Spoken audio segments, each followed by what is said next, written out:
Y ese tema va de las primeras páginas de Génesis hasta las últimas páginas de Apocalipsis. Ahora el deseo mío es hablarles acerca de nuestro deseo de reunir con Él.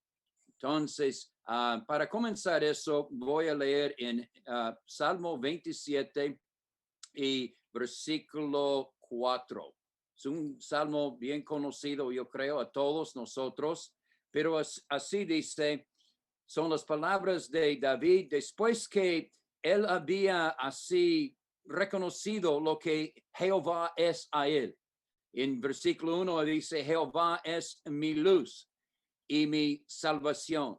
Jehová es mi fortaleza, es la fortaleza de mi vida. Ahora, versículo 4 dice, una cosa he demandado a Jehová, esta buscaré, que esté yo en la casa de Jehová todos los días de mi vida para contemplar la hermosura de Jehová y para inquirir en su templo.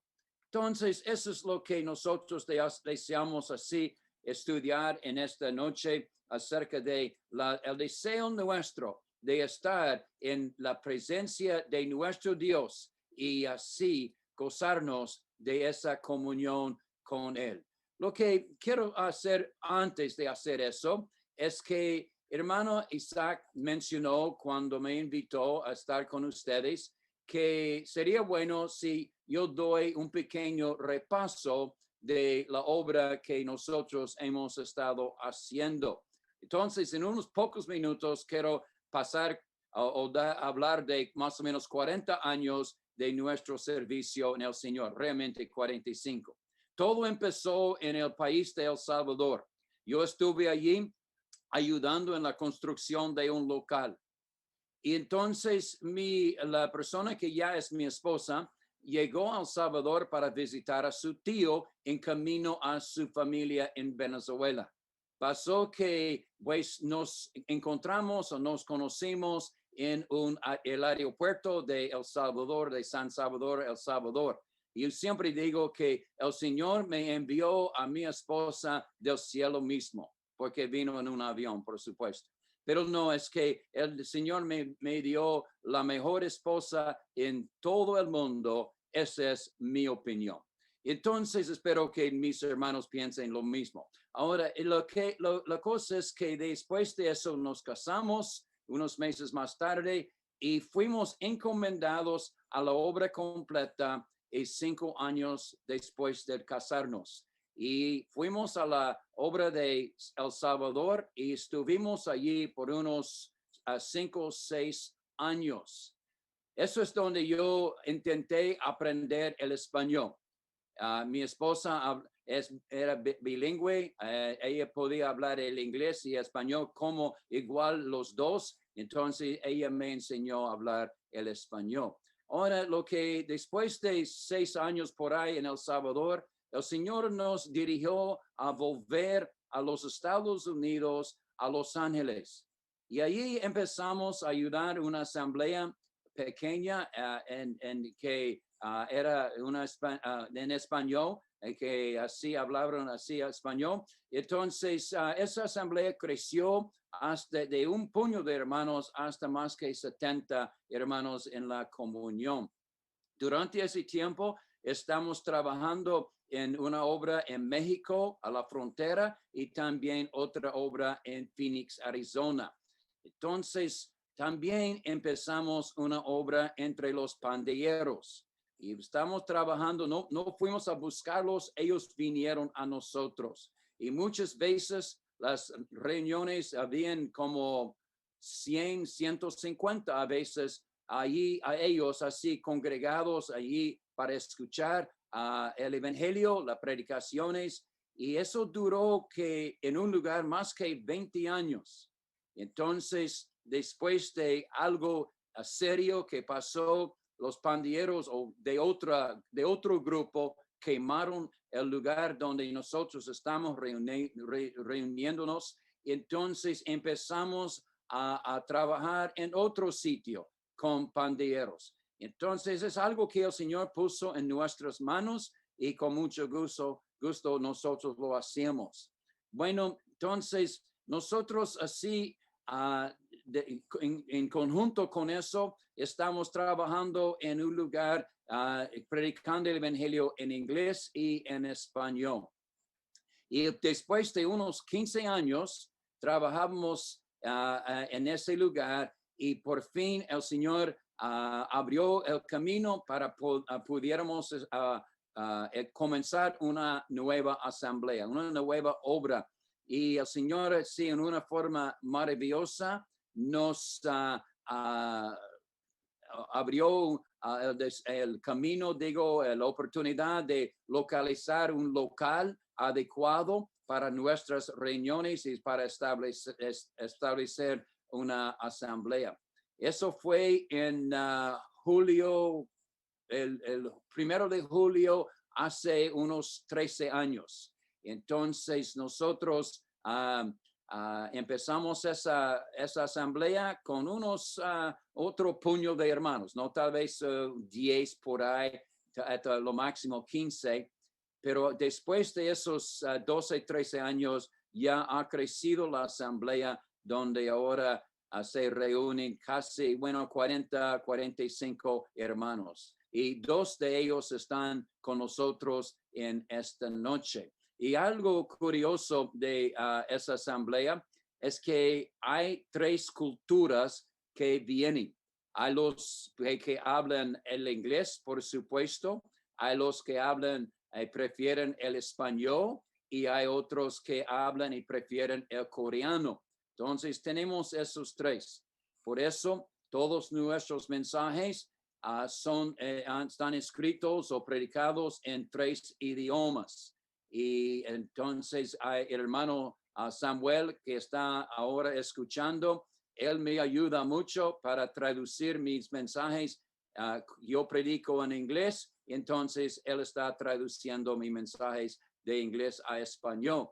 Y también hay otro hermano que es coreano, es bilingüe, y él traduce a los hermanos de inglés a coreano. Y entonces todos pueden aprovechar de los mensajes. Y a veces los hermanos que predican en español, pues alguien como hermano Samuel traduce así el mensaje de español a inglés. Y entonces así vamos. Eso ha sido una buena ventaja para todos, una desventaja para mí, porque siempre predico en inglés y estoy perdiendo mi español, por eso a veces suena un poquito chueco, pero espero que me aguanten porque trato de hacer lo mejor que pueda. Por eso aprecio la oportunidad de poder predicar en estas plataformas donde se habla el español.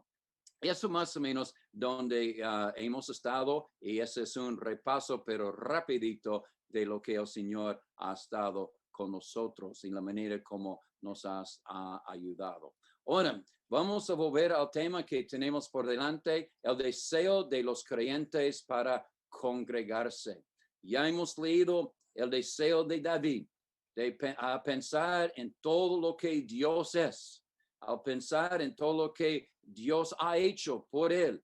Entonces, se sale de su corazón esta expresión, ese deseo, y es que esté yo en la casa de Jehová todos los días de mi vida. ¿Y qué es lo que va a hacer allá en la casa de Jehová? Entonces, para contemplar la hermosura de Jehová y para inquirir en su templo. Entonces, quiero que nosotros encontremos así la buena enseñanza para nosotros que se lleva hasta el Nuevo Testamento. Yo quiero pasar la mayoría de mi tiempo en Hechos capítulo 9, hablando de Saulo de Tarso, cómo él fue salvo y cómo él fue congregado así a la asamblea allí en Jerusalén. Pero antes de empezar eso, nosotros estamos viviendo en días dificultosos. Hay mucha confusión en el mundo cristianismo. Hay muchos nombres, hay muchas denominaciones, hay muchos lugares donde puede ir y oír el evangelio y muchas tal vez buenas enseñanzas que predican en algunos de esos lugares. Yo no sé cómo es allá en Bolivia, pero sé cómo es aquí en los Estados Unidos.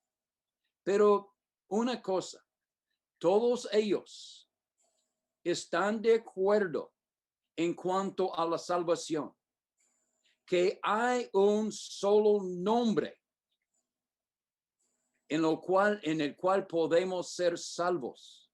Las palabras del apóstol Pedro, hermano Samuel predicó sobre este versículo la semana pasada, pero le dice, en ningún otro hay salvación, porque no hay otro nombre bajo el cielo dado a los hombres en que podamos ser salvos. No hay otro nombre en cuanto a la salvación. Y todos los que creen en el evangelio están muy de acuerdo con eso. Pero en cuanto a dónde congregarse y cómo congregarse, Dios, ¿acaso nos dice o nos dijo, ya fueron salvos por el nombre de mi Hijo, Cristo Jesús, y ya pueden ir a cualquier lugar que le conviene para reunirse? Y entonces, ¿así es con Dios? Bueno, no es así. Si hay un solo nombre para ser salvo, en cuanto a la salvación, hay un solo nombre para congregarnos. El Señor mismo nos dijo en Mateo 18, versículo 20, porque ¿dónde están dos o tres congregados en cualquier nombre? No. ¿Dónde están dos o tres congregados en mi nombre? Él es la persona. Él es la atracción. Él es la razón por que nos congregamos. Y la razón por que es tan importante congregarnos en su nombre y solo en su nombre es porque así él dijo, allí estoy yo en medio de ellos. En otras palabras, esa frase, allí estoy yo en medio de ellos, está hablando de su autoridad en el medio de la asamblea.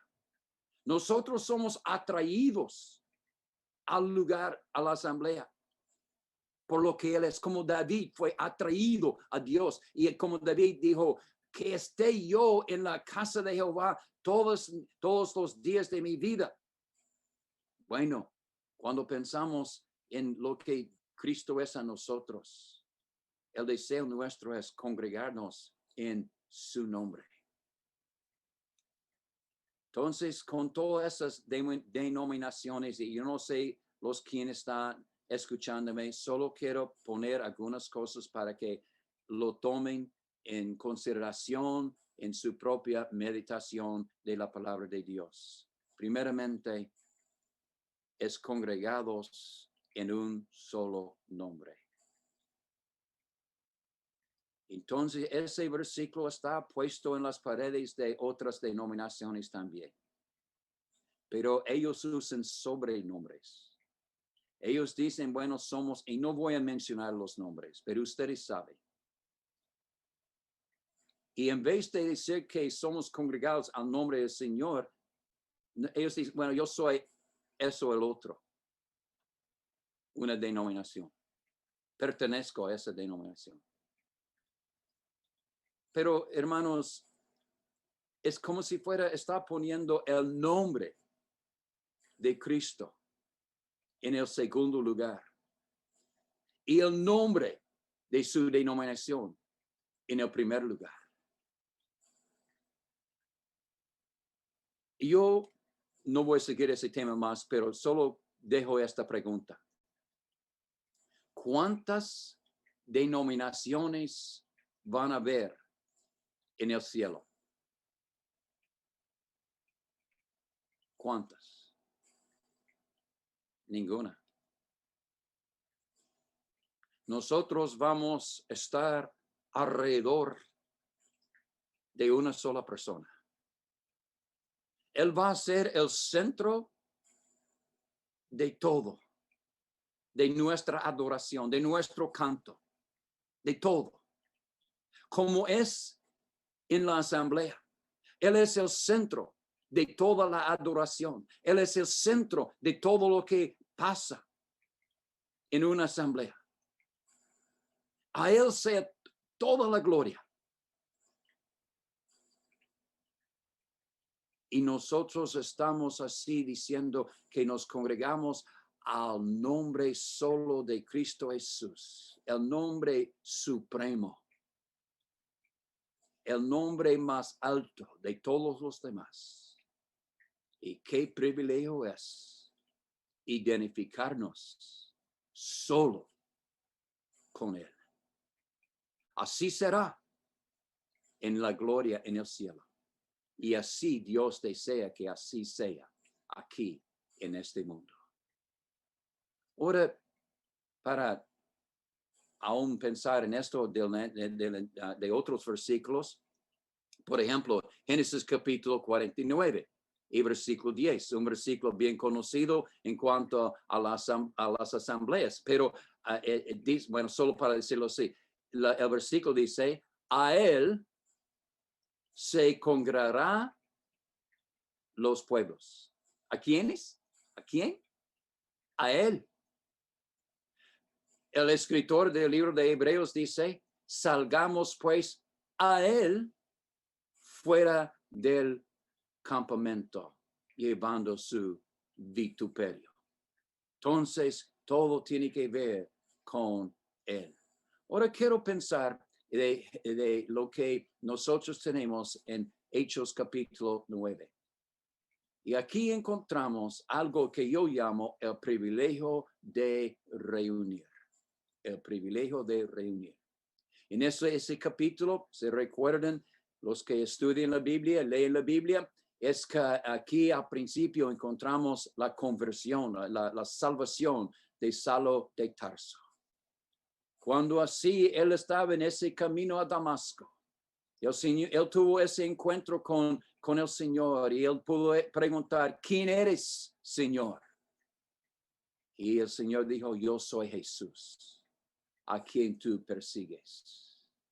Entonces, cuando él reconoció eso, él así lo recibió a Cristo como Salvador. Y entonces, versículo 6 dice, Señor, ¿qué quieres que yo haga? Esa es la primera cosa, la salvación y luego la obediencia. Y versículo 18 de ese capítulo dice que levantándose fue bautizado. Ese es el segundo paso en cuanto a ser recibido a una asamblea.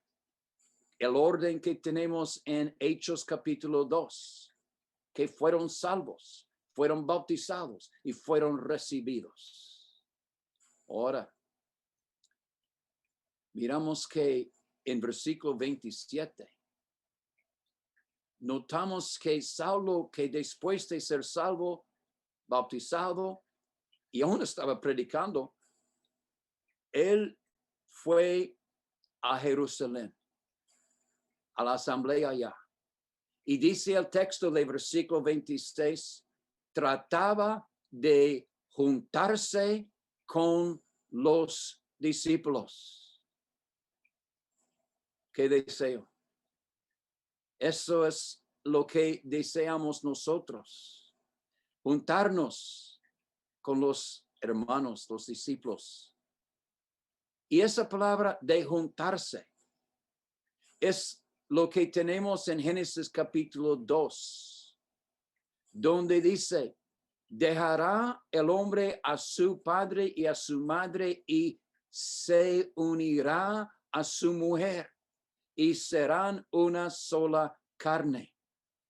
De juntarse. Saulo de Tarso fue a la asamblea con un solo deseo, era de juntarse con ellos, de ser parte de ellos. Es como una pareja, una pareja que así se casa. Entonces, en ese casamiento, ellos están vinculados como una sola carne y están unidos así en una unión última. No hay otra unión como esta unión. Entonces, a ser recibido en una asamblea es semejante a casarse. No se casa para ir y caminar con otros o con otras. No, solo para quedarse con uno o con una y nada más. Bueno, a juntarse con los discípulos, Saulo de Tarso. Pero al leer ese versículo 26, notamos que los hermanos no abrieron las puertas del local y dicen, oh, bien, adelante, pase adelante, siéntese aquí. No.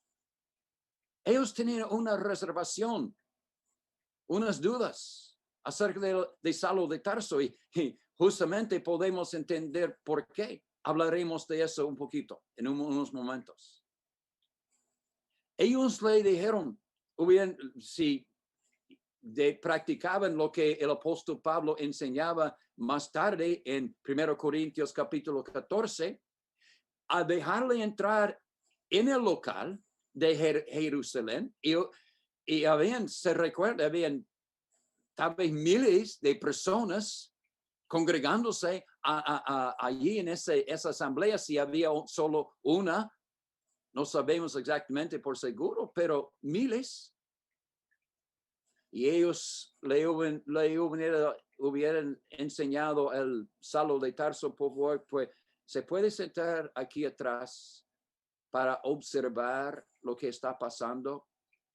Y queremos que usted esté allí para observar. Yo no sé casi yo creo con todo mi corazón lo que hizo Saulo de Tarso. Tomó su asiento. Sin queja, sin disgustos. Tomó su asiento. Y miró cómo una asamblea funciona. Los himnos. Las oraciones o adoraciones. El partimiento del pan. Una sola copa.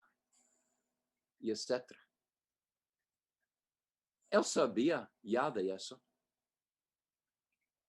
Porque él fue enseñado por Dios mismo en el desierto. En Gálatas capítulo 1, versículo 16, dice que Dios reveló a su Hijo en él. Entonces, cuando Dios así le reveló a Cristo en él, le hizo enseñar o le hizo conocer, aprender cosas que todavía estaban en el secreto, podemos decir.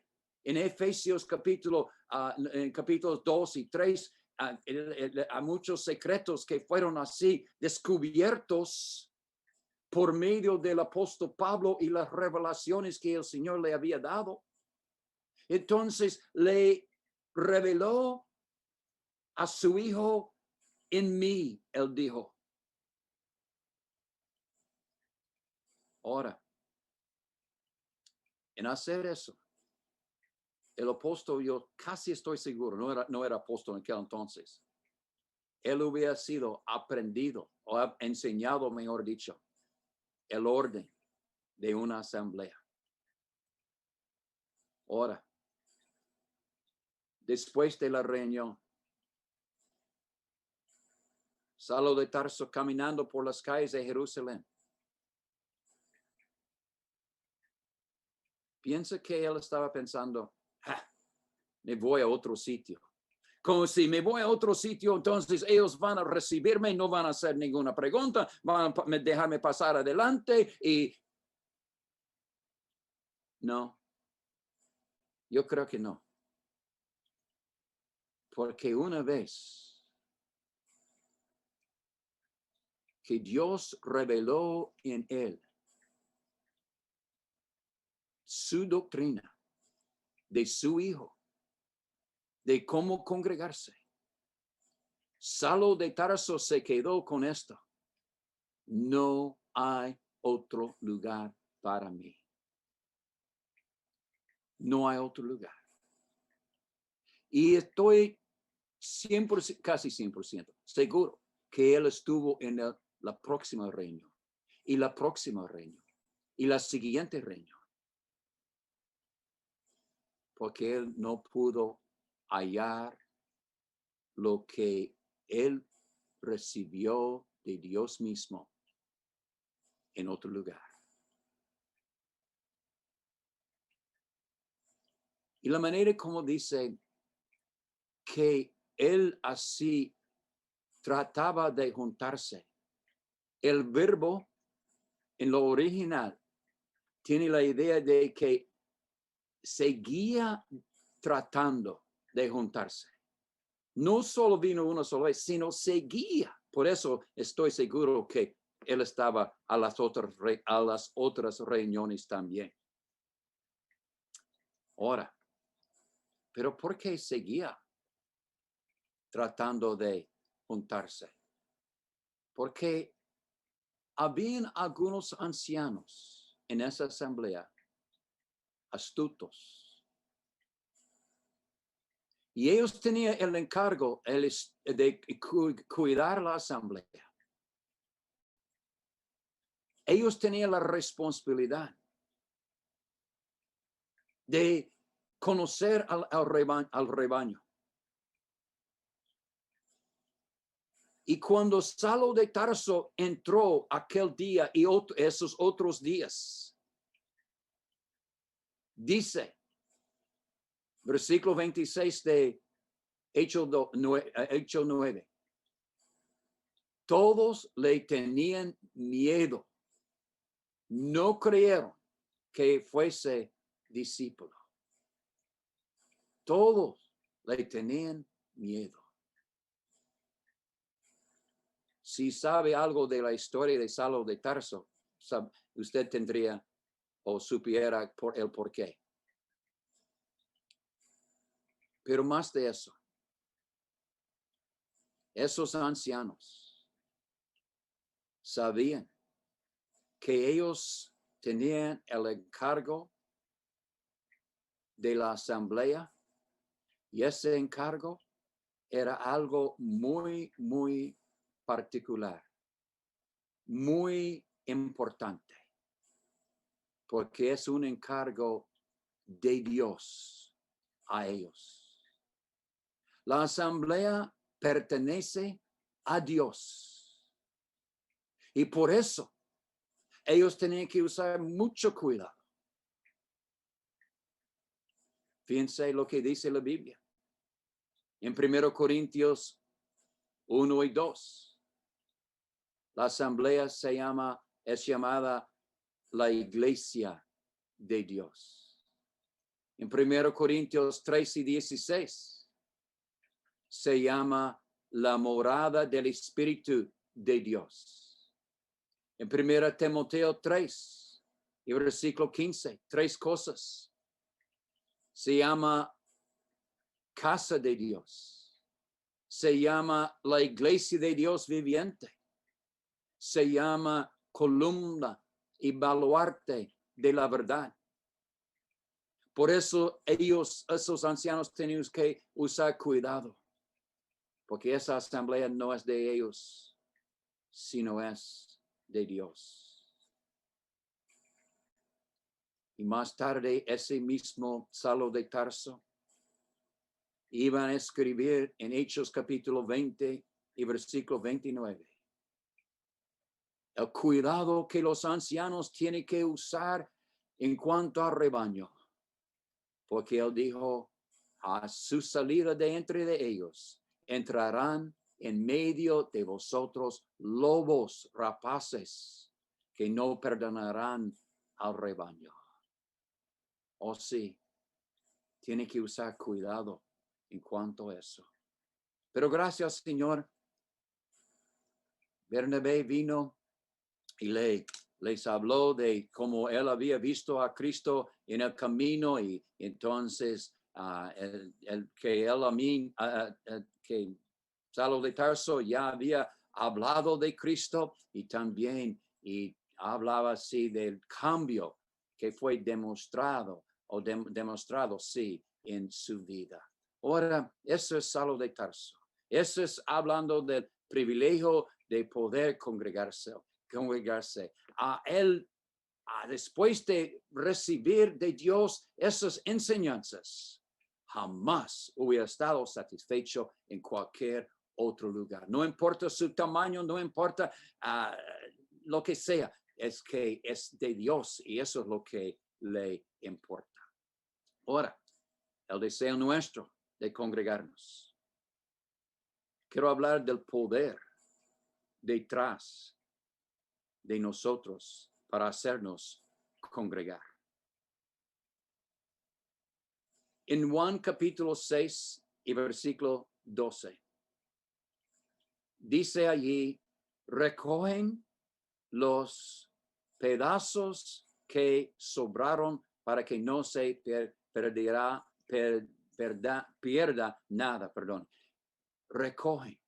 En otras palabras, los discípulos estaban allí después de dar comida al Señor. A tanta gente estaban recogiendo los pedazos. En Lucas capítulo 15, ese hijo menor dice, juntándolo todo. Él es aquel que entró en su cuarto y juntó todo lo que él iba a llevar consigo. Él lo hizo. En Hechos capítulo 2, versículo 47, uso esos dos ejemplos en Juan y Lucas para llegar a eso. Hechos 2, 47, y el Señor añadía cada día a la iglesia. ¿Quién está añadiendo a la gente a la iglesia? El Señor. Como los discípulos recogieron, como el joven menor juntando, el Señor añadiendo. Y en 1 Corintios 12 y 28, y a unos puso Dios en la iglesia. ¿Quién los puso? Dios. Ahora vamos a 1 Corintios otra vez, ahora esta vez capítulo 11. Y muchas veces cuando el apóstol está hablando a esa asamblea con sus cosas erróneas que estaban aún haciendo, dice él, cuando os reunís como iglesia. Esa palabra reunís, os reunís, es la misma palabra que nosotros ya leímos de cómo otros estaban juntando las cosas, otros estaban recogiendo las cosas. Es Dios que añadió, es Dios que puso. Ahora ellos se dicen, cuando os reunís, es Dios que están haciéndoles reunir. Y como haciéndoles reunir como iglesia.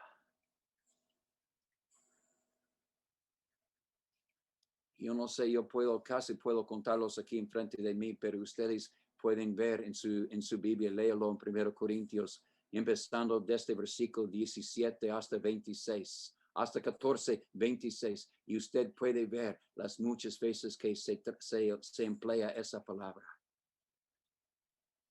Es nuestro deseo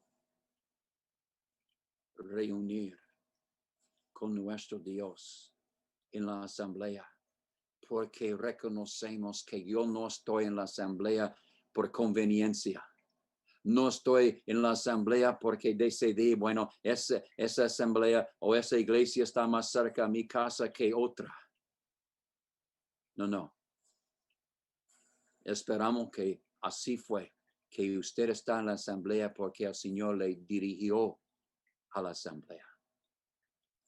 El Señor le llevó a la asamblea.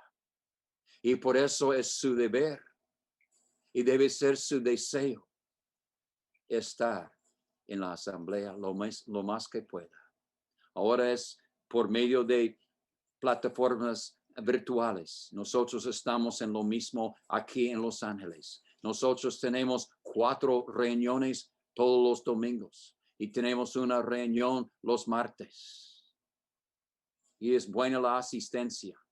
Estamos muy agradecidos por los que vienen, porque se sienten la responsabilidad de reunirse con la iglesia.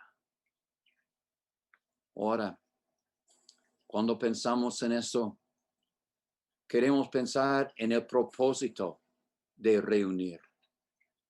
El propósito. Mi mente va a Génesis capítulo 28.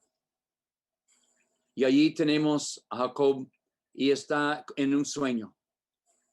Y él ve y dice, he aquí una escalera que estaba apoyada, fíjense en la palabra, en la tierra. Y su extremo tocaba en el cielo. Ya tenemos una escalera entre el cielo y la tierra. Y los dos lados, el lado de abajo y el lado de arriba, están tocando la tierra y el cielo. Y a ver eso, él pudo decir, ciertamente, Jehová está en este lugar. Y yo no lo sabía. Y tuvo miedo y dijo, cuán terrible es este lugar. La palabra terrible es la idea de tan amplio, tan grande, tan santo. Es este lugar. No es otra cosa que casa de Dios y puerta del cielo. ¿Dónde estaba él? Él estaba en Betel, casa de Dios. Ahora, con eso en mente, la escalera, una parte en la tierra, la otra tocando el cielo. Piensen conmigo, Mateo 18, versículos 18 y 19. Ya es donde tenemos la enseñanza del Señor de lo que es una asamblea local. Y dice él, de cierto os digo, que todo lo que atéis, ¿dónde? En la tierra. ¿Será atado? ¿Dónde? En el cielo. Piensa en la escalera. Y todo lo que desatéis en la tierra será desatado, ¿dónde? En el cielo. Y dice, si 2 de vosotros se pusieron de acuerdo en la tierra acerca de cualquier cosa que pidiesen, lo será hecho por mi Padre que está en los cielos. 3 veces tenemos en la tierra, 3 veces tenemos en el cielo. Pregunto, ¿hay un lugar en el mundo donde el mundo y el cielo se juntan? ¿Donde los propósitos del cielo se llevan a cabo? ¿Donde el orden de lo que sucede es de acuerdo con el cielo? Sí. Y ese lugar se llama la asamblea, la iglesia de Dios. Todo tiene que ver con Dios. Y Él tiene el control. Tengo que correr rapidito. Seguimos en Génesis capítulo 35, versículo 7.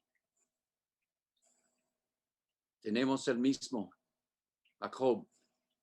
Y él edifica un altar y llama el lugar El Bet-El. El Bet-El. ¿Qué quiere decir eso? Él es Dios. Bet es casa. Entonces ahora tenemos Dios de la casa de Dios. Reconociendo quién es en esa casa. De quién es. Él es Dios de la casa de Dios. Él es aquel que es sobre la casa de Dios. Y por eso, si usted lee con cuidado ese capítulo 35, usted va a ver que ellas tenían que quitar algunas cosas y sepultarlas. Y él mismo tenía que cambiar ciertas cosas antes de podían alcanzar el lugar que se llama El Bet-El. Entonces, miramos la importancia y gracias, Señor, que nosotros podemos reunirnos en un lugar donde encontramos la presencia de nuestro Dios y de nuestro Señor Jesucristo. Y hermanos, no importa el tamaño, no importa cuántos están en números, lo que importa a Dios es que nosotros llevemos a cabo lo que Él ha puesto para nosotros en las Escrituras. Entonces,